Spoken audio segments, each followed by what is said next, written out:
Hey, beautiful. Welcome back to my channel. If you are new here, I'm Zelkai, the modern day priestess. And today we're diving into a topic that all spiritual seekers need to hear. Spiritual growth is a beautiful and transformative journey, but it's not always easy. There are plenty of pitfalls that can trip us up along the way. And today I'm going to share the 5 most common spiritual growth pitfalls, but more importantly, how to avoid them. So these are the mistakes that I've seen and even made myself, Lord. But with the right awareness, you can bypass them and continue growing into the best version of yourself because that's the goal, right? So let's start with pitfall number 1, expecting immediate results. One of the most common mistakes on the spiritual path is expecting things to happen like Harry Potter and overnight.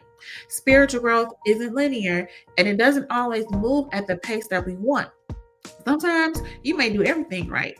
Meditate daily, practice gratitude, affirm your desires, and yet nothing changes. So I remember a time when I first got into manifestation and spiritual practices.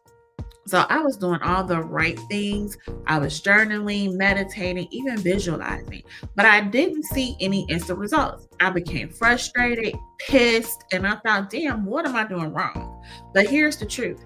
Spiritual growth, it takes time and the results come when you least expect them. So it's about trusting the process and understanding that the universe is always working behind the scenes, even when you can't see it. So if you're feeling impatient, just remember to keep focusing on your journey rather than the destination. You got to trust that small shifts, they're going to add up over time and they're leading you to exactly where you need to be. So, pitfall number 2 is becoming attached to labels. We've all heard terms like light worker and healer, manifester. And while these labels can be helpful in identifying our strengths, they can also limit us. So, when you become overly attached to a label, that's when you restrict yourself from fully experiencing your growth. So it's easy to say I'm a healer and then feel like you have to perform that role all the time. But remember, spiritual growth is about evolution and, not really about fitting into a fixed box. So I'm going to tell you a really personal story about evolving. And it's a little embarrassing, so we're going to listen and not judge, okay? So when I was younger, much younger, I got at the time my boyfriend his name tattooed on me. And of course it didn't work, obviously, right? And I was going through a process of self-evaluation and I was just kind of starting my spiritual journey, but not for real, but for real. And so I got it covered up and what I got was a butterfly and it says ever evolving. So it's a constant reminder for me that, like my shirt say, perfectly imperfect. We're gonna make mistakes. We're gonna do some things that don't make sense, but the point and the goal is to be constantly evolving like the butterfly. The butterfly transforms into a butterfly because it was a whole nother species to begin with. So keep that in your mind. Your spiritual journey and growth is all about evolution. So um I remember another time, now that we're done with me being embarrassing. Um, for a while, I called myself a spiritual teacher, right? But I started to notice that I wasn't evolving anymore because I was too focused on the label. But the moment I let go of that label and then I allowed myself to simply be as a healer, a guide, shoot, even just a student of life, that's when my growth truly skyrocketed. So we want to let go of any labels that limit you because you are so much more than any one title. You are a multi-dimensional being. You're constantly evolving and changing. So pitfall number 3 is ignoring emotional healing. Spiritual growth isn't just about meditation and positive thinking. It's about deep emotional healing too.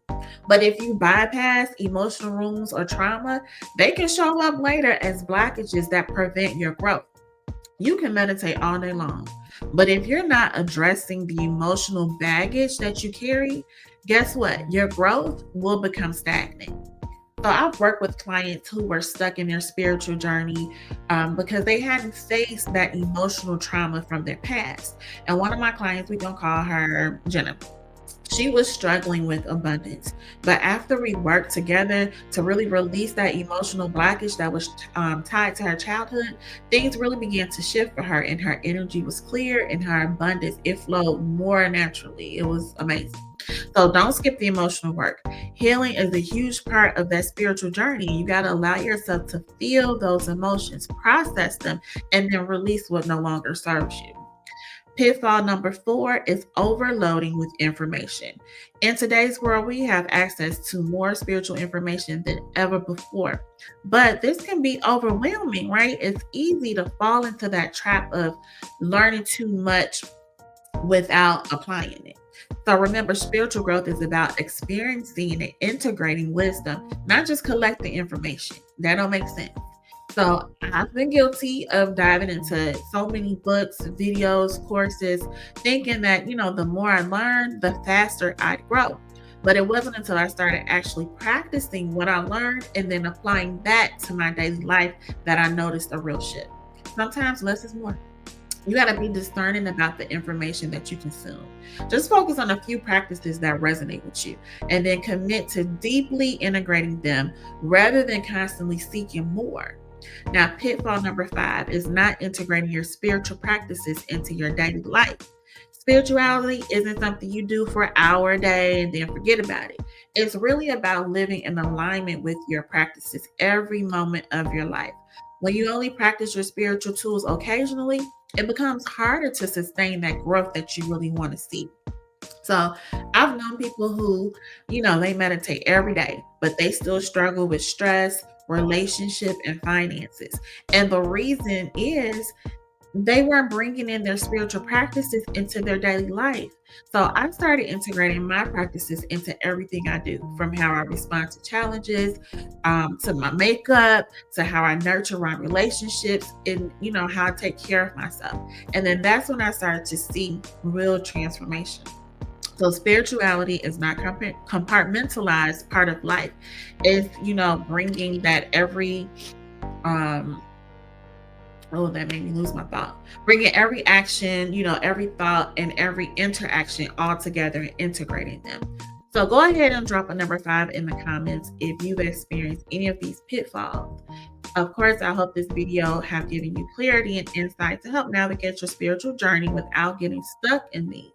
So remember, spiritual growth is a process, and it's okay to stumble along the way.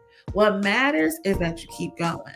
So if you're looking to deepen your spiritual journey, don't forget I'm having a live mini workshop complimentary to you to help us deep dive and build a solid foundation. I'm going to be sharing more information about that soon.